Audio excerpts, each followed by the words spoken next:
Well, there's a couple of different privacy issues. You also want an officer to feel some downtime.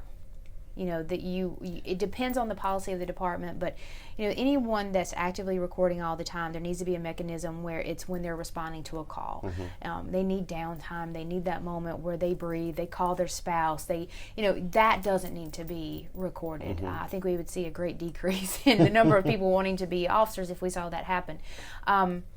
There are protection measures in place for what we deem the victim, especially we're looking at footage that involves a child, a minor in the home. Those things aren't just released to the public. Any kind of victim of violence is not released to the public. That's not anything that any department, I have faith in saying that, would say, hey, our officer did no wrong, see this. It would be, we are backing our officer, we are keeping this footage private because. And there's many pieces of footage that would only be shown in a closed court session if it really impacted that trial or testimony.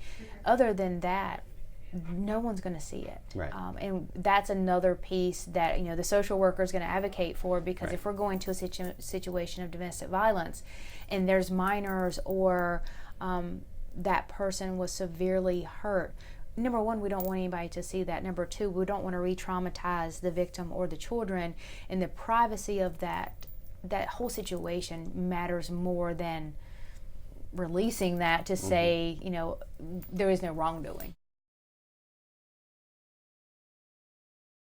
I think there needs to be a statewide policy that has some criteria that's broad. There is a organization called CLEA that certifies certain law enforcement with something very similar to that. They look at this is what we have found to be best practice in law enforcement, and if you go through this process with us, you will then be called a CLEA certified agency. Okay. I think that something such as that for body-worn cameras would be great. One of the problems is you have, chiefs and sheriffs would like to run their house as they wish, and I have respect for that as well. But also, there needs to be a statewide policy so that we don't have incidents of failure and everyone is on the same page.